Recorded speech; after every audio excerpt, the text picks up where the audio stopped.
Welcome to API Biology Review. We're going to start off with ecology. Now, ecology is the branch of biology that deals with the relations of organisms to one another and their surroundings. So, to start off, we're going to talk about pheromones. Pheromones are chemicals that can be emitted by individuals of a species that affect the behavior of another individual that lives inside that species. Now, when it comes to pheromones affecting behavior, there are a couple kinds of behavior for different organisms and individuals. Now, instinctive behavior is an innate response to a simple stimulus. We have imprinting, which when at a young age, which is responsible for learning, they learn the specific things that they're going to need to know during life in this time period. It's a short time period.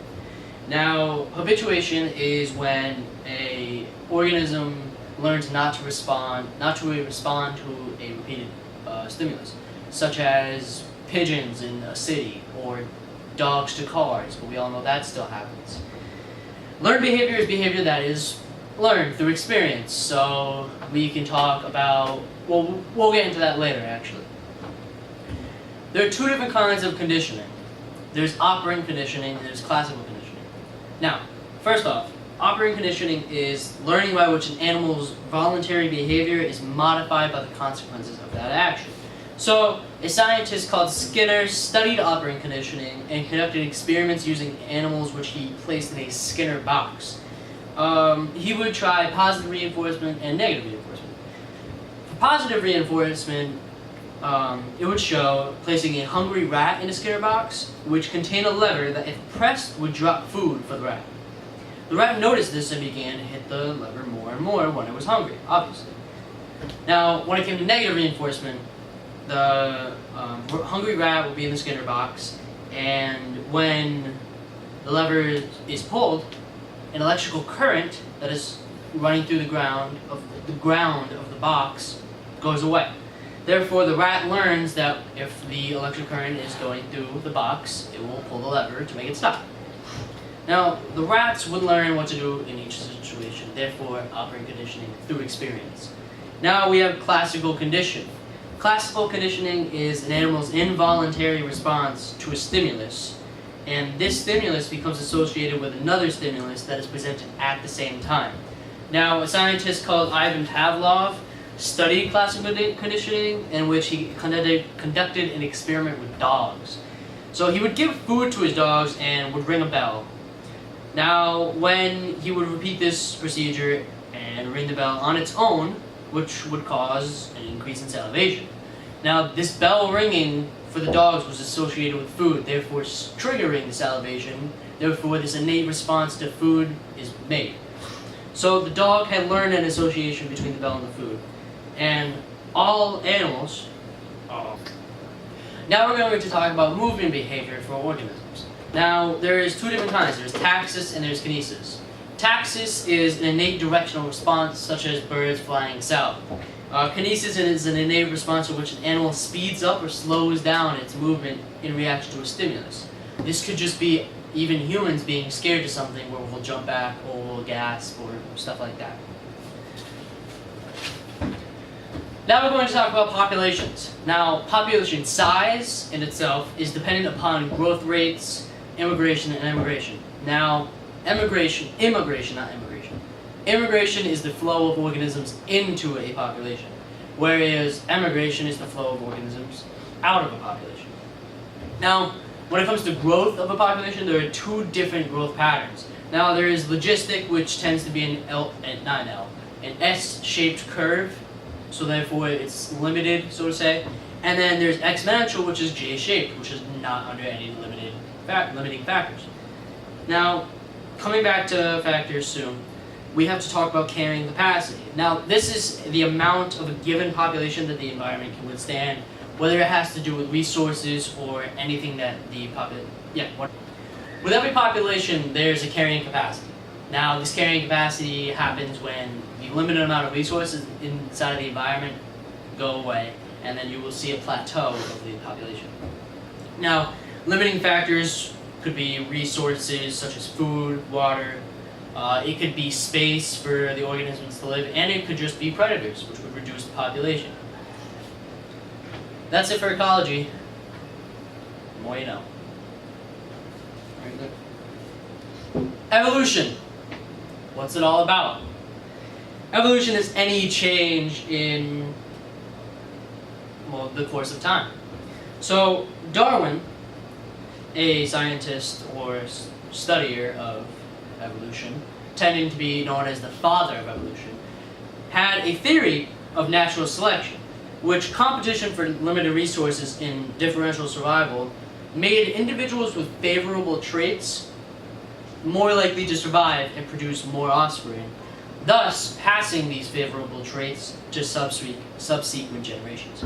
So an example could be Darwin's finches. See, while Darwin was on the HMS Beagle, he had landed on the Galapagos Islands. And yes, there are the turtles, but we're going to focus on the birds because birds. So the finches had different beak shapes and sizes and lengths, which would help them crack open the seeds that they tended to eat. Now Darwin had noticed this and thought, which beaks helped get more seeds, which populations thrived. So he went around and saw all these differences and realized that all of them were from the same predecessor or precursor organism. Now, there's something called genetic drift, which is any change in the gene pool. Now, there are two different kinds. There's bottleneck effect, and then there's the founder effect. So a bottleneck effect tends to happen when there's a disaster, when a larger population will be shrunk down to a shorter or smaller population due to this disaster. And then there's the founder effect, where a piece of the population will break off and begin its own population. Now, along with natural selection, there's artificial selection, where humans come into play. Now, humans will choose traits that they favor in a domestic species by selective breeding. So this could include dogs, cats, bunnies, ferrets if you want. All of these animals, humans have picked the favorable traits of what they enjoy, and they have brought them up in a domestic lifestyle. So for evolution, there is the Hardy-Weinberg equilibrium. See, there are 5 conditions for this. 1 is large population size. 2 is the absence of migration. 3 is no net mutations. 4 is random mating. And 5 is an absence of natural selection. So, in this, the Hardy-Weinberg equation was formed. The Hardy-Weinberg equation is p squared plus 2pq plus q squared equals 1. Now, what does this mean? See, I'll tell you. So p just by itself is the frequency of allele A. Q, just by itself, is the frequency of allele little a. Now, p squared in this equation has to do with the frequency of homozygous dominant genotype, which will be double capital A, if you wanted to write this down. 2pq is the frequency of the heterozygous, so there's going to be a big A and a little a genotype. And then q squared is the frequency of the recessive, homozygous recessive genotype, which is little a, little a. So in this equation, math can be done because math tends to spread through everything.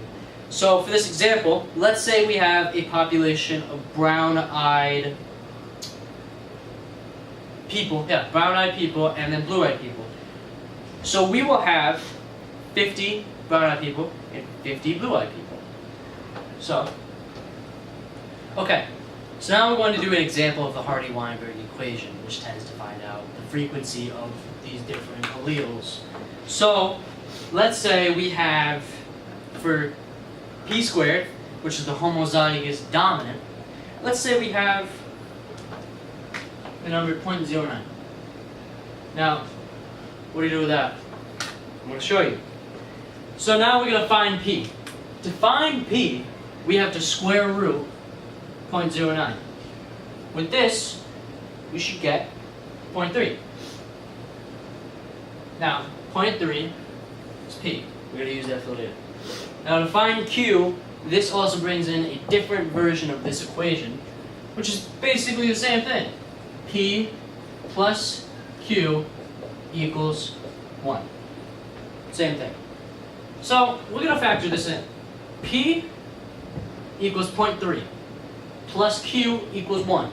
So now we have to get q by itself. So we're going to subtract 0.3 from 1, and we should get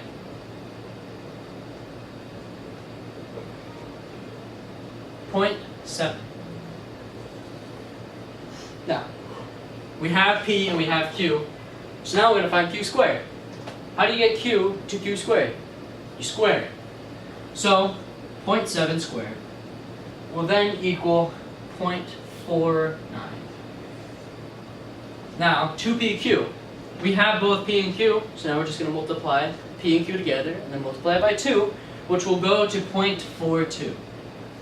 Now, we have all these numbers, and we don't really know what they mean. So, let's figure it out. Let's plug them into this equation. P squared equals 0.09 plus 2pq, which is 0.42, plus q squared, which is 0.49, which should equal 1. That's how you'll find it. This will be the homozygous dominant, this will be heterozygous, and this will be the homozygous recessive. What else is there?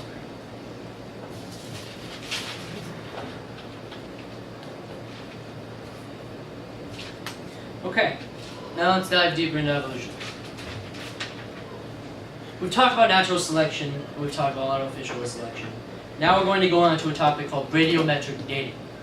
See, this is a method of estimating the age of a rock or fossil by measuring the content and proportions of a radioisotope and its daughter element.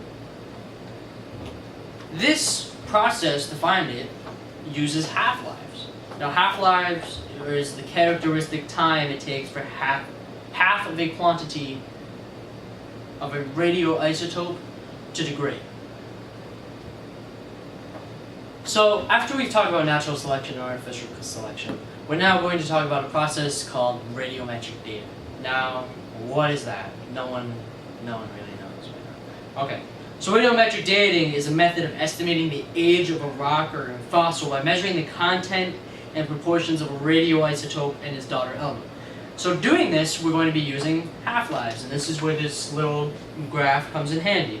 Now, half-lives are a characteristic time it takes for half of a quantity of radioisotope to degrade. So, for example, we're going to be using carbon. Now, carbon has a half-life of 5,700 years. So, at 0 years, it will be at 100%. At 5,700, it will be at 50%. At 11,400, 25%. 17,100, 12.5%, and so on until we get this curve. Now, it will never touch 0 fully because you're dividing by 2 every single time, therefore you'll never be able to reach 0. So, the reason why it's 100%, 50, 25, 12.5 is the exact same thing that I just said, blah, blah, blah, blah, blah. So now, another way that people and scientists can tell if evolution has occurred is through bone structures. This has to do with homologous, analogous, and vestigial. Now, homologous bone structures come from a common ancestor. So therefore, it will be making, you're going to have your main point, and it will be going off as 2 separate organisms. This could be the human arm and a bat wing, the same structure. So, analogous, while homologous was coming from a common ancestor, analogous are coming from 2 different ancestors that give, not necessarily give, but evolve to have certain traits that are similar to each other. After this, there is something called vestigial. Now, vestigial basically are bone structures that used to have a reasoning to be there, but now organisms do not need to use them. This could include the pelvic bone of a human or a whale, and the appendix of a human. Now, we're going to be talking about 3 different certain types of evolution. Now, 1, there is directional.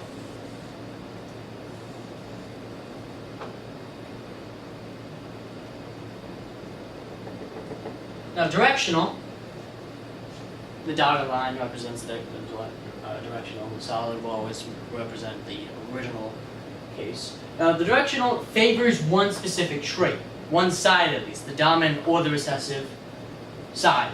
Now we have stabilizing. Stabilizing eliminates the extremes of any traits, just favoring for the median. And then we have disruptive, which does neither of those, but favors both extremes. That's evolution. The more you know. Cells. What are they all about? So, we're going to start off with prokaryotes and eukaryotes. Now, prokaryotes are cells that lack a nucleus. It literally means before nucleus. So this type of cell, which for example right here, this is bacteria or archaea. These cells have no membrane-bound organelles. Whereas a eukaryotic cell, right here, has a nucleus, has membrane-bound cells, and also animal cells and, animal cells. Now, there's a clear difference between these two, but these two are similar. See, this is a plant cell, and it has most of the organelles that an animal cell has, but it also has a couple more. See, it has a chloroplast, which goes in with photosynthesis, which we will be talking about later. And it also has a cell wall, which helps the plant stay rigid and under stress and weight. So this little weird looking diagram right here is the fluid mosaic model, which represents the phospholipid bilayer of cells. Now, there are phospholipids, there are the phospholipid heads, phospholipid tails, integral proteins, and all of this such. This has to do with the phospholipid bilayer. The reason why it's so helpful is that the heads are hydrophobic, while the tails are other way. The reason why the phospholipid bilayer works so well is that the heads are hydrophilic, while the tails are hydrophobic, keeping out water from the inside of the membrane. So, while we've been talking about cells, we're now going to talk about cell phases. This is when a cell undergoes mitosis and transforms into two separate cells. So, the first phase is interphase, which is where the cell spends 90% of its life. This phase is when the cell is doing its everyday job. It's producing RNA, it's synthesizing proteins, and in this phase it's preparing for cell division. So, the next phase is prophase, in which chromosomes and centrioles appear, and the nuclear envelope and nucleolus disappears. So, as you can see, the chromosomes will be represented with the X's, just so that you can keep them on. So now, after this we have metaphase, which is where the chromosomes align in the middle of the cell, preparing for separation, which is when the spindle fibers, which will be pulling the chromosomes apart, start forming and coordinating their movements. Now we get to anaphase, which is where you will see the chromosomes ripped apart and pulling towards the opposite sides. The sister chromatids will separate and the pulling of the centromeres will occur. Now we're going to go to telophase, where you can see a little bit of cleavage furrow, and this is when the chromosomes will arrive at the opposite sides of this little separation bubble, so to say, and the nucleoli will form, the chromosomes will disperse, and now we get to cytokinesis, the last phase. Now, in cytokinesis, cleavage happens and the cells split, now splitting into two cells. Now, there are cells that multiply, and then there are cells that do not multiply. Now, let's start off with what do not. First off, we have brain cells. We have nerve cells, which happen inside of your nervous system, and we have muscle cells. Now, cells that do multiply are epithelial cells, blood cells, and stem cells. So now we're going to go deeper into interphase. See, there's G1, S, G2, and M. Now, as of right now, you have no idea what that means. I will get you up to speed right now. Now, the interphase stages in G1, the beginning, this is when the cell is doing its everyday job. This is what interphase is most known for. It's doing its everyday job, and the cell's growing, and it's preparing, and all that jazz, you know? Now, in S, this is when the DNA synthesis occurs, which is when the chromosomes, which will be spread to the two separate cells after mitosis, are copied. So, in G2, which is right before mitosis, it will prepare for division, and the cell will grow even more. The organelles, the proteins, and the membranes will also be produced. And then we go into mitosis. Now, organizing DNA also has to do with these cells and mitosis and splitting. Now, chromosomes are wrapped in DNA and held together by centromeres, which are also attached to the kinetochore, which is underneath the circle. It happens. It's not a 3D figure. Now, this makes it go into conjunction, but there's also something called non-disjunction, which is when the failure to evenly divide occurs, which we can lead to, through these checkpoints, apoptosis, or programmed cell suicide. That's all for cells. More you know. Biochemistry. What's it all about? So in biochemistry, it's basically the study of organic chemistry, or in Latin terms, the study of life through chemistry. And so in the forefront of biochemistry, there are specific bonds that we need to talk about. One type of bond would be a weak bond, which contains a hydrogen attraction between positive and negative molecules. And then there are also strong bonds, which are usually two atoms that share a pair of electrons or covalent bond. And it can be a double or triple bond, depending on the molecules that are binding. Those are the two most important bonds. And for bonds, they can actually break depending on if the molecule is hydrophobic or hydrophilic. So hydrophilic is the love of water, where it will dissolve in the water and cause the bonding to happen because it's dissolving in the substance. However, with hydrophobic, it's afraid of water and it will refuse to dissolve in the substance.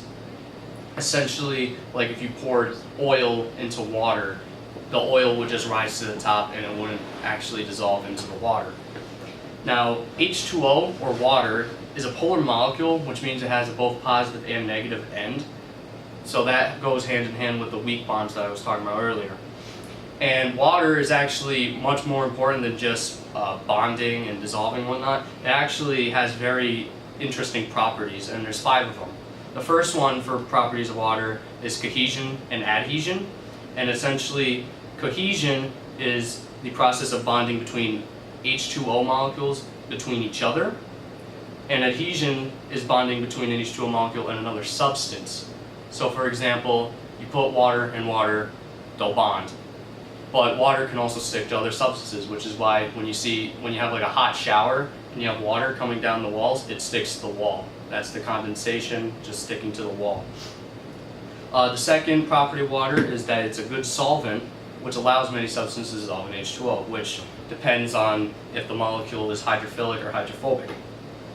The third property is that the water will turn into ice when frozen into a solid, and that causes a lower density, which is unlike any other solid. This allows ice to float, and it's especially helpful in ice areas such as the Arctic, where polar bears can actually have lives on the ice. The fourth property of water is a high heat of vaporization, where water heats and cools slowly, making it harder for the water molecules to change into a gas or a solid, so it can stay in the state that it has to be in for maximum productivity. And since water is not changed so easily, this leads into the fifth property of water, which is it has a high specific heat, allowing the water to retain energy for long periods of time, and as a side note, it actually moderates the temperature on Earth. So now that we're done with the properties of water, we need to know about acidity.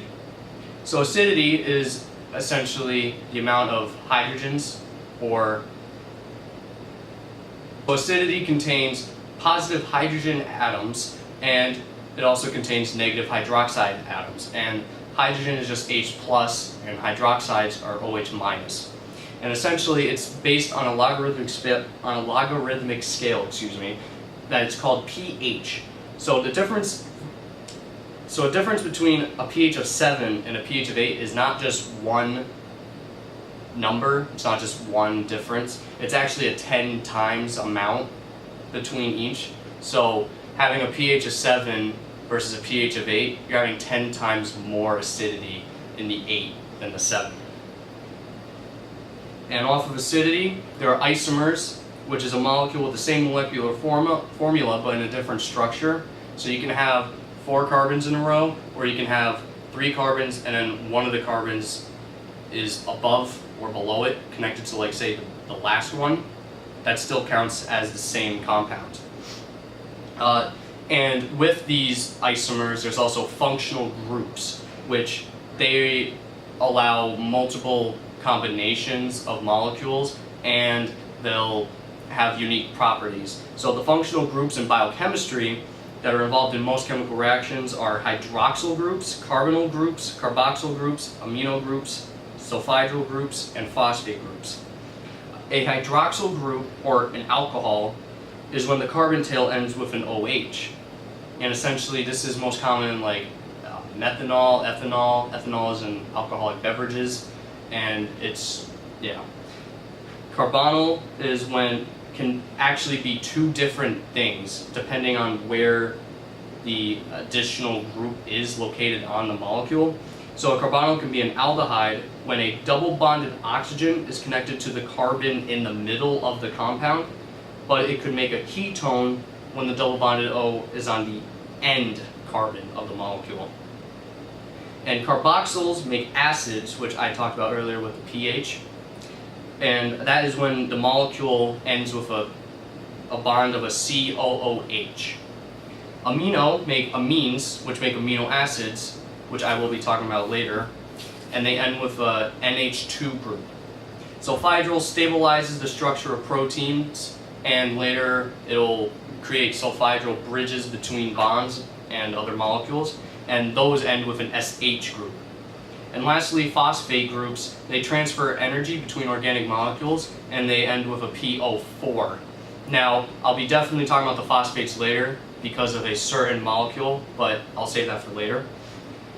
And the biggest part of biochemistry, actually the second biggest part of biochemistry, is macromolecules. And they're capable of unique functions in organic chemistry, just like functional groups, but on a larger scale. And they consist of carbohydrates, lipids, nucleic acids, and proteins. Carbohydrates are sugars, and they give energy, energy storage, raw materials, and structural materials. And they contain carbon, hydrogen, and oxygen. And its monomers are monosaccharide, disaccharide, and polysaccharide. A monomer is just basically one compound of a carbohydrate. Examples would be glucose, which will be talked about during photosynthesis and respiration later on. And they also have a ring-like structure. Now, lipids, they're also used for energy storage, and they also contain carbon, hydrogen, and oxygen. They consist of fats, phospholipids, and steroids that can not form polymers. That's the unique thing of lipids. They do not have polymers, they only have monomers. The lipid can be saturated, where all the carbons are bonded to a hydrogen, or they can be unsaturated, where the carbons are double bonded to each other. And when they're unsaturated, they're less likely to bend, so that's why unsaturated fats are actually bad for you compared to saturated fats, but fats generally are bad for you, but the lesser of two evils sort of thing going on there.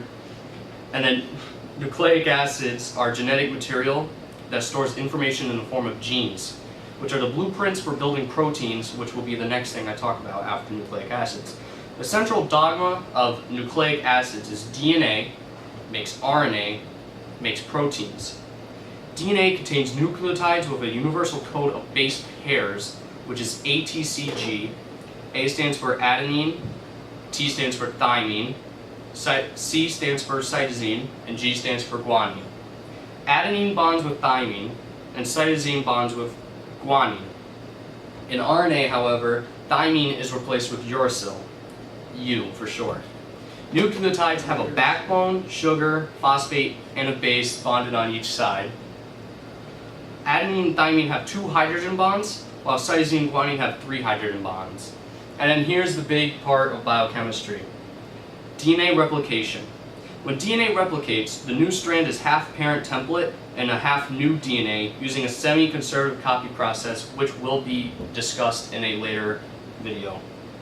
To To unwind the DNA, a helicase enzyme is used, which is stabilized by single-stranded binding proteins. Then, DNA polymerase III grabs new nucleotides and adds new complementary bases, which are the ATCG. So, if there's an A missing a pair, it'll find a thymine to place with it. The new strand will always go from 5' to 3', and ligase is an enzyme that fixes any missing bonds that are left over.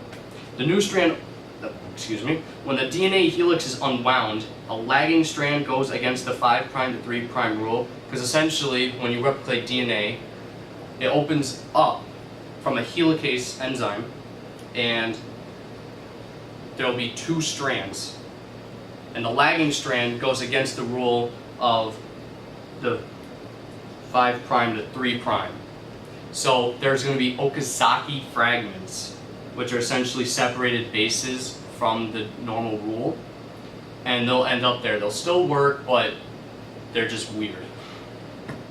And then, as I was saying earlier that I'd be talking about phosphates, the most important energy molecule in almost every organic reaction is ATP, or adenosine triphosphate. That's where the phosphate comes from, which is that, and they also produce energy.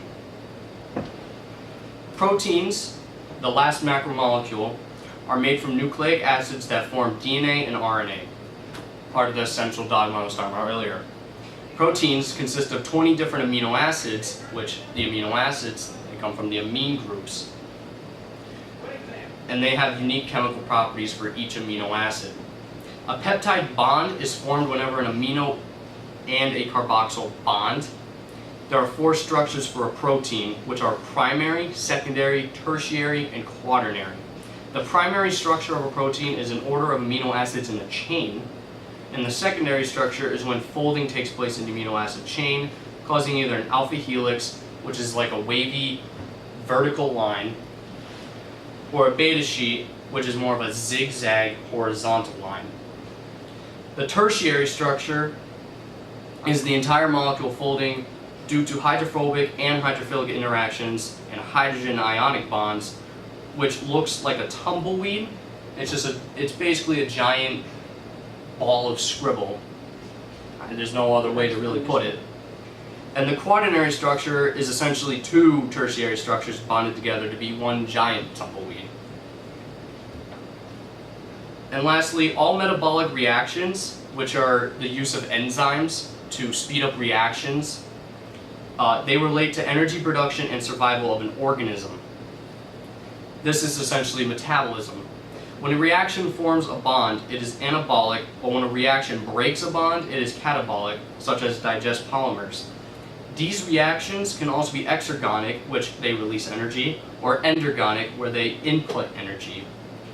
As I said, enzymes speed up reactions, and they decrease the activation energy needed to start a reaction. Substrates bind to enzymes. The active site of an enzyme is its catalytic site, where the substrate will fit into the site. The end result of a reaction is the product. Enzymes only work with specific substrates and are not consumed in reactions, but can lose its function when it changes shape due to temperature, pH, and salinity. This will effectively denature the enzyme and will prevent it from completing its function, because the other central dogma of most of biology is shape determines function. This has been biochemistry.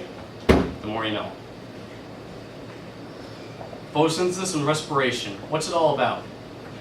So essentially, photosynthesis is the transfer of light energy into chemical energy, and respiration is taking chemical energy and turning it into a different form of chemical energy. And there are 2 types of organisms in the biosphere.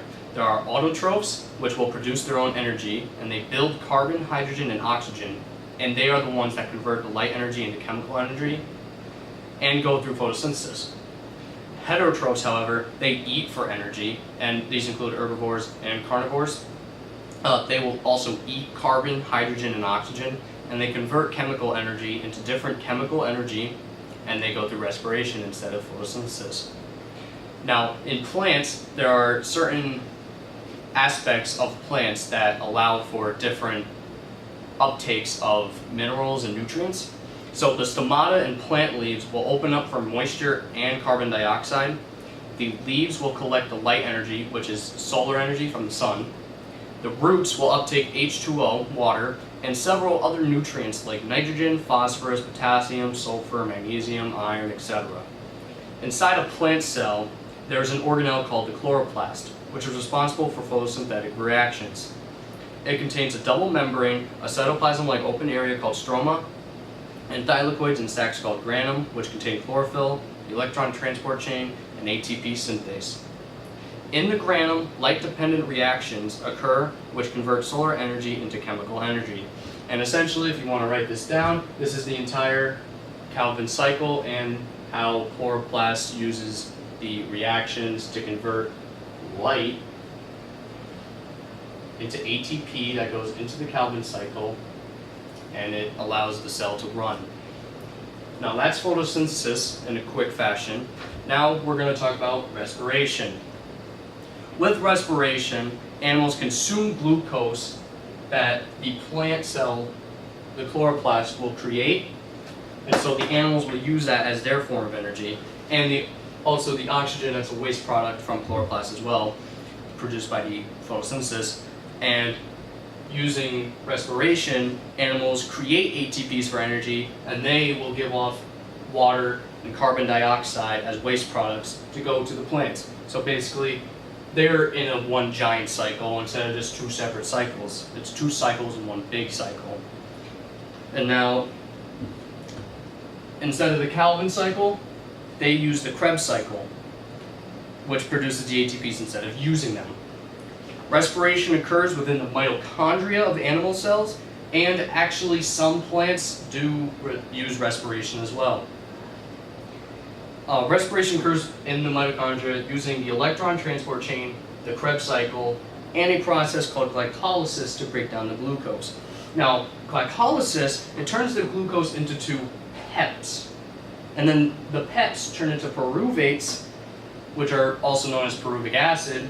And once those break down completely, they will turn into two ATPs, which is not much, but it's a start for energy for the animal to use. As for the Krebs cycle, it also produces two ATPs using NADH plus and FAD to create the two ATPs. Still not a whole lot, but it's still something. However, the real producer of the Krebs cycle and the entire process of respiration is actually the electron transport chain, which will actually produce 32 ATPs due to an electron that will bounce between each crevice of the transport chain, and it has an oxygen that will constantly create energy between each bounce. So that's why it creates 32 ATPs. And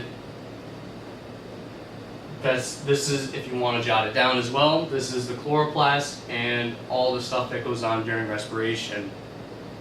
Now that's photosynthesis, respiration, the more you know. Genetics. What's it all about? To begin with, we're going to start with a name, Gregor Mendel. You see, Gregor Mendel was a monk that had studied inheritance in pea plants through the use of a quantitative experimental method. Now, he had crossbred the true breeding plants, one being homozygous dominant and the other being homozygous recessive, and was able to figure out what phenotype the plants would have through the filial, or offspring. Now, organisms that inherit two alleles are called diploid organisms. The organisms inherit one allele from each parent, which in turn allows for variation, which goes back to evolution and natural selection and all that awesome stuff. Now, some traits mask each other phenotypically. This is due to the wild-type allele, or dominant, and the mutant allele, or recessive. Now, the wild-type will mask the mutant seal. Mutant seal. Okay. Now, the wild-type will mask the mutant allele, and therefore the organism will inherit the dominant trait. Now, the phenotype is how an organism looks, which is what can be changed. But the change in genotype is the actual genetic makeup for an organism. Mendel had two laws when it came to inheritance. One of them was the law of segregation. This law states that during meiosis, alleles separate, and each allele for a trait is packaged into a separate gamete. The other law is the law of independent assortment. This law states that different genes separate, wrong law, separate independently. So there are different types of inheritance, such as incomplete dominance. This is when the heterozygote shows an intermediate blended phenotype. So if you blend a white flower and a red flower, it will come together as a pink flower. Now, there's also codominance, where there are two alleles that affect the phenotype equally but separately. So we have a black dog and we have a white dog. Now put them together, now it's a spotted black and white dog. Equal but separate. So most genes are pleiotropic. This is when one gene affects more than one phenotypic character. Examples of this could include dwarfism and gigantism. There's also epistasis, when one gene completely masks another gene. Lastly, there's polygenic inheritance, when some phenotypes are determined by additive effects of two or more genes on a single trait. Traits can be linked sexually, as a matter of fact. These sex-linked traits are due to genes being on sex chromosomes as opposed to autosomal chromosomes. This was discovered by T.H. Morgan through the use of fruit fly breeding. The fruit fly was an amazing genetic subject because it was prolific, it had 2-week generations, and had 4 pairs of chromosomes. So this led to the discovery of the X and Y chromosome. Now on the Y chromosome, there were few other genes in the SARI region. This is the sex-determining region and is the master regulator for maleness. It turns on the genes for production of male hormones. That's really the point of it. The X chromosome has other genes that are beyond sex for production of male hormones. I read the long line. The X chromosome has other genes that are beyond sex determination. The X chromosome is the main cause of sex-linked diseases, such as hemophilia, muscular dystrophy. Muscular dystrophy? Is that what it is? Dystrophy. The X chromosome is the main cause of sex-linked diseases such as hemophilia, muscular dystrophy, and color blindness. There are actually 60 diseases traced to genes that are on the X chromosome. Now, let's go through DNA history one more time, right? We have T.H. Morgan, who works with fruit flies and associated phenotype with specific chromosomes. Morgan's conclusion was that genes are on chromosomes and proteins were initially thought to be genetic material. Now, later on, a scientist called Frederick Griffith discovers the transforming principle through Streptococcus pneumonia bacteria. Now, Griffith was trying to find a cure for pneumonia when harmless live bacteria, otherwise known as rough, mixed with heat-killed pathogenic bacteria, otherwise known as smooth, and causes fatal disease in mice. A substance had passed from the dead pathogenic material to the live harmless bacteria and caused them to change their phenotype and become pathogenic. Now, Griffith's conclusion from this was transformation itself. Something in the heat-kill bacteria could still transmit disease-causing properties. Now, he had not fully proved what it was, but later on, Avery, McCarty, and McLeod, 3 scientists, had discovered that it was DNA that had been the reasoning for the transformation. They had purified both DNA and proteins separately from Streptococcus bacteria, and when they injected the proteins into a bacteria, there had been no change in the phenotype. But when DNA had been inserted, the harmless bacteria became viral. Avery, McCarty, and McLeod's conclusion was that DNA is the genetic material. Avery, McCarty, and McLeod's conclusion had been that DNA was the genetic material. Now, while this group of scientists did find this out, there still needs to be another checkup, so to say. So Hershey Chase used something called the classic blender experiment to prove this discovery of DNA being the genetic material. Now, Chase had been working with bacteriophages, which are viruses that infect bacteria. So Chase grew phage viruses in 2 media radioactively and labeled them with ether. Only DNA was able to get into the bacteria, therefore proving that DNA has genetic material. Now, inside of DNA there is adenine, thymine, cytosine, and guanine. And a scientist called Chargaff used DNA composition to make up what is now called Chargaff's rules. Yes, really original, I get it. So Chargaff proved how all 4 bases are not equal in quantity and that the bases are in a ratio. So he said that adenine has 30.9%, thymine has 29.45%, cytosine has 19.95%, and guanine has 19.8%. Watson and Crick, famous scientists, are well known for developing the double helix model of DNA, and another person that's well known, a well-known figure, is Rosalind Franklin, who took pictures of DNA just to show the double helix, to prove that Watson and Crick were correct. So now, when we're talking about genetics, we're going to get into meiosis. Now, mitosis, as we talked about in a separate time, mitosis produces cells with some info that are exact copies. Now, complex multicellular organisms reproduce with the joining of a sperm and an egg. The sperm and egg reduce the number of chromosomes in half each. Therefore, in humans, a sperm carries 23 chromosomes and the egg carries 23 chromosomes. In meiosis, the chromosome number reduces even more. You see, meiosis is basically mitosis twice in a way. In mitosis, somatic cells or body cells are created. The chromosome count at the beginning of the process starts at 46 and then will end at 46. In meiosis, gametes or sex cells are created, not body cells or somatic cells. You see, the chromosome count in meiosis will begin with 46 chromosomes, but it will end with 23. A diploid ends the process as a haploid or a single-celled organism. In meiosis, there are tetrads. You see, tetrads are formed when the legs of the chromosomes cross over to the other chromosomes. This results in new combinations of genetic material, therefore going back to evolution and going back to that natural selection with variation, helping an organism survive. Now, mitosis goes from 1 cell to 2 cells, but meiosis goes from 1 cell to 4 cells. The crossing over of chromosomes has 3 main steps to it. There's the crossover itself, the breaking of DNA, and the refusing of the DNA, and all of the steps promote variation for the natural selection and evolution. Now, we're going to go to our last set of viral genetics. You see, cancer viruses transform cells into cancer cells after integration of viral DNA into the host. They carry oncogenes that trigger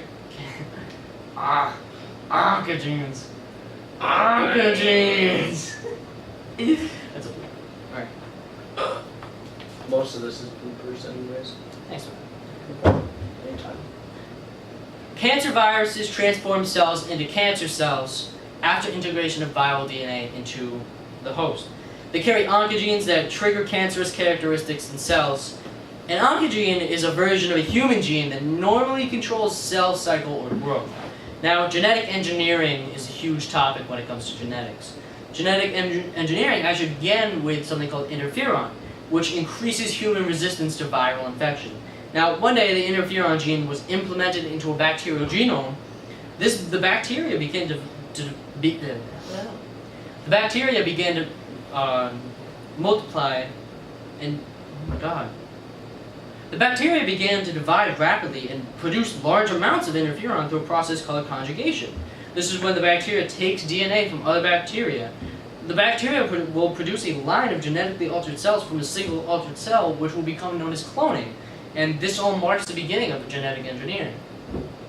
The ability to cut DNA into recognizable pieces and rearrange them in different ways had yet to be discovered at this time, until the discovery of restriction endonucleases, or RE. Now, restriction endonucleases recognize specific nucleotide sequences in DNA strands, and they will bind to them and cleave them out of the recognition sequence. To keep the enzymes that are around from attacking their own DNA, a methyl is added to the recognition site so the endonucleases cannot bind and attack the DNA. Now, an example of an important thing to know when it comes to genetics is the inducible operon. Now, one example of this could be the lactose. It could be lactose just in itself. What is it? It's the Lack operon. One example of this could be the lac operon. Now, we're going to have a little strip, right? Right here, we're going to have the promoter. We're going to have the operator. and then we're going to have the gene. Now, RNA polymerase will be around, let's just say, it'll be floating. Now, RNA polymerase wants to make the lactose gene. So it will come down to the promoter, go over the operator, and transcribe the gene, therefore making lactose.